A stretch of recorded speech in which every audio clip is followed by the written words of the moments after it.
नमस्कार दोस्तों, अगर आप भी रेलवे की तैयारी कर रहे हैं तो ये वीडियो आपके लिए बेहद ज़रूरी है। आज के सेशन में हम रेलवे का जो ये बुक है खान सर का, जिसमें 27,000 प्लस फैक्ट्स हैं, सार संग्रह जो बुक है प्रीवियस ईयर का, उस बुक का सेट टू जो है आज हम लेकर के आए हैं। क्लास 2 लेकर के आए हैं, क्लास 1 हमने कराया है। अगर आपने नहीं देखा तो मेरे यूट्यूब चैनल पर पढ़े, वहाँ जाके आप लोग देख सकते हैं। एक वीडियो डेली अपलोडेड होता है जो सभी एग्ज़ामों के लिए अति महत्वपूर्ण होता है ये रेलवे का। तो चलिए बिना देर के करते वीडियो का स्टार्ट। अगर आप मेरे चैनल पर नए हैं तो चैनल को सब्सक्राइब करके बेल आइकन को दबा के घंटी को ऑल कर लीजिएगा कि जैसे इसका अगला वीडियो अपलोडेड हो तो सबसे पहले आप तक जो है पहुंच सके। तो आज जो है हम लोग यहाँ पे देखेंगे सबसे पहले RRB गुवाहाटी परीक्षा 2092 में, मतलब यहाँ 1992 में जो 1992 में जो यहाँ पे गुवाहाटी में परीक्षा हुई थी। यहाँ पे देख सकते हो, पहले आपको मैं बता दूं कि 1991 से जो मतलब 2021 तक जितना भी मतलब एग्ज़ाम हुई है रेलवे का, सभी क्वेश्चनों का इसमें ऐड किया गया। आपको हम पहले बता दें, सारे क्वेश्चनों को इसमें ऐड किया गया है। तो पहले हम लोग 1991 का देख लिए थे, यहाँ पे अब हम लोग 1992 के देखने वाले हैं। क्लास 1 में 1991 के देखा था। तो चलिए वीडियो करते हैं स्टार्ट। यहाँ पे देखिए, प्राचीन भारत का जो है इतिहास, प्राचीन भारत का इतिहास से जो प्रश्न पूछा गया था वो है कि बिंदुसार जो है वो मौर्य वंश के शासक था। आपको मैं बता दूं कि बिंदुसार जो है वो मौर्य वंश के शासक थे। मौर्य वंश के वो शासक थे, यहाँ पे आप देख सकते हैं। फिर है कि सेक्स्टिव में यहाँ पे पूछा गया है, बताया गया है कि चंद्रगुप्त मौर्य का जो पुत्र बिंदुसार है, चंद्रगुप्त मौर्य का जो पुत्र बिंदुसार है, यहाँ पे आप देख सकते हैं, और 298 ईसा पूर्व में गद्दी पर बैठ गए थे। कब बैठे थे? तो 2098 ईसा पूर्व में। याद रखिएगा कि 2098 ईसा पूर्व में जो थे वो चंद्रगुप्त मौर्य के जो पुत्र बिंदुसार हुए वो गद्दी पर बैठ गए थे। ये चीज़ आप लोग नोटिस कर लीजिएगा, याद कर लीजिएगा। फिर यहाँ पे है कि यूनानी लेखक बिंदुसार जो हैं उनको अमित्रिकेटस या अमित्रघात के नाम से भी जानते थे। काजी के जानते थे? जो यूनानी लेखक थे बिंदुसार, उनको हम लोग अमित्रोकेटस या अमित्रघात के नाम से भी जानते थे। यहाँ पे आप लोग देख सकते हैं। फिर यहाँ पे है कि यूनानी राजदूत डायमेकस जो थे वो इनके दरबार में आए थे। यहाँ पे आप लोग देख सकते हैं। फिर यहाँ पे मध्यकालीन भारत के इतिहास से प्रश्न था कि बाबरनामा के लेखक बाबर हैं। बाबरनामा के लेखक कौन है, ऐसे करके सवाल आया था। बट यहाँ पे आप देख सकते हैं, यहाँ पे याद रखिएगा कि बाबरनामा के लेखक हैं जो अभी, वो बाबर थे। कौन थे? बाबर थे। यहाँ पे आप लोग देख सकते हैं। इसका भी सेक्स्टिव देखिएगा, यहाँ पे है कि मुगल साम्राज्य की जो स्थापना है वो बाबर ने की। किसने किया? मुगल साम्राज्य की स्थापना किसने किया दोस्तों? तो बाबर ने किया था। यहाँ पे आप लोग देख सकते हैं। याद रखिएगा कि मुगल साम्राज्य को जो स्थापना है यहाँ पे बाबर ने किया था। कौन किया था? बाबर ने किया था। अब यहाँ पे है कि बाबर ने पानीपत का जो प्रथम युद्ध है वो 21 अप्रैल 1526 में इब्राहिम लोदी को पराजित कर भारत में मुगल साम्राज्य की नावी डाली। यहाँ पे आप देख सकते हैं कि बाबर ने पानीपत का जो प्रथम युद्ध है यहाँ पे 21 अप्रैल 1526 को लड़ा। कब लड़ा? 1526 को लड़ा बाबर ने पानीपत का प्रथम युद्ध। बट यहाँ पे ये भी बताया गया है कि इब्राहिम लोदी को पराजित कर भारत में मुगल साम्राज्य की नावी डाली। वो किसको हरा दिया था उसमें? तो इब्राहिम लोदी को हराकर पराजित मतलब हराकर, यहाँ पर आप देख सकते हैं, मुगल साम्राज्य की नावी डाल दी वहाँ पे, मतलब अपना राज जमा लिया था।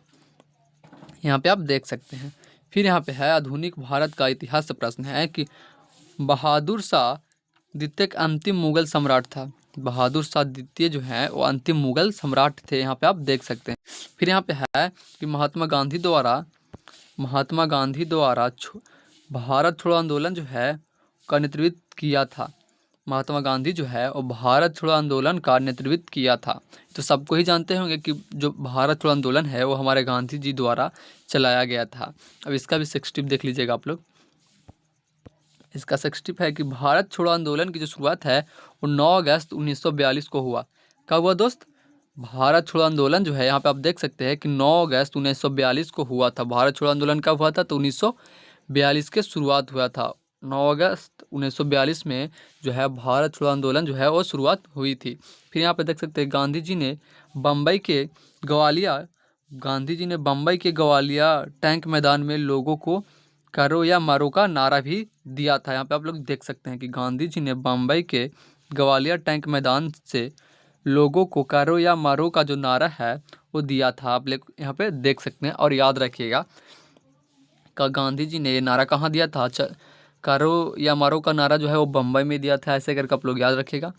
बम्बई के ग्वालियर में दिया था, ग्वालियर के टैंक मैदान में दिया था। कब दिया था तो यहाँ पे आप देख सकते हैं कि 9 अगस्त 1942 में जब भारत छोड़ो आंदोलन हो रहा था, जो उसकी शुरुआत हुई थी, तब दिया था। अब यहाँ पे देखिएगा भूगोल से प्रश्न आया था, भौतिक भूगोल से, कि मंगल और बृहस्पति के बीच क्षुद्र ग्रह देखे जाते हैं।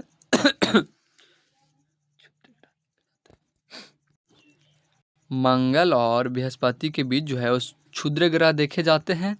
यहाँ पे आप लोग कैसे देखें, यहाँ पे कि मंगल और बृहस्पति के बीच कौन सा ग्रह दिखा जाता है, तो यहाँ पे आप बता सकते हैं कि क्षुद्र ग्रह जो है वो दिखा जाता है।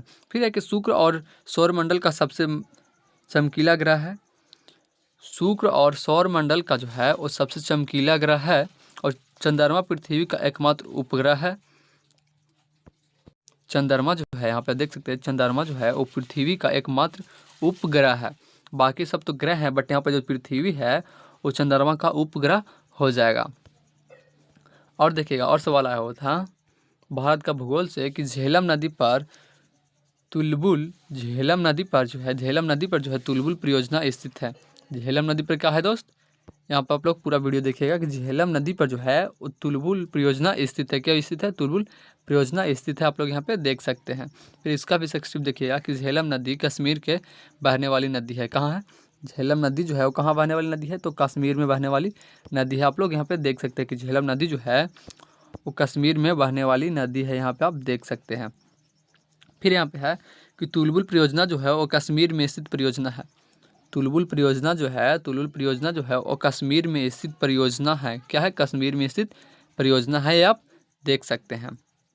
और याद रखिएगा कि तुलबुल परियोजना जो है वो कश्मीर में स्थित परियोजना है एक। अब यहाँ पे एक भारतीय अर्थव्यवस्था एवं संविधान से जो पूछा गया प्रश्न है वो है कि जनगणना संघ सूची के अंतर्गत आता है। क्या जनगणना जो है वो संघ सूची के अंतर्गत आता है, तो हाँ, संघ सूची के अंतर्गत यहाँ पे आता है। जनगणना जो है आपको जो संघ सूची के अंतर्गत आता है, यहाँ पे आप देख सकते हैं, याद रखिएगा। अब यहाँ पे कि भारतीय संविधान जो है वो भारत को राज्य का संघ है। भारत संविधान जो है वो क्या है, भारत संविधान जो क्या है वो भारत को राज्यों का संघ है। क्या है, भारत के राज्यों को संघ है के रूप में वर्णित करता है। क्या करता है, के रूप में वर्णित करता है। यहाँ पे आप देख सकते हैं हमारा भारतीय संविधान जो है वो भारत को राज्यों को संघ है ये रूप में वर्णित करता है। अब यहाँ पे भौतिक विज्ञान से प्रश्न आया हुआ था कि दूरी का मात्रक प्रकाश वर्ष है।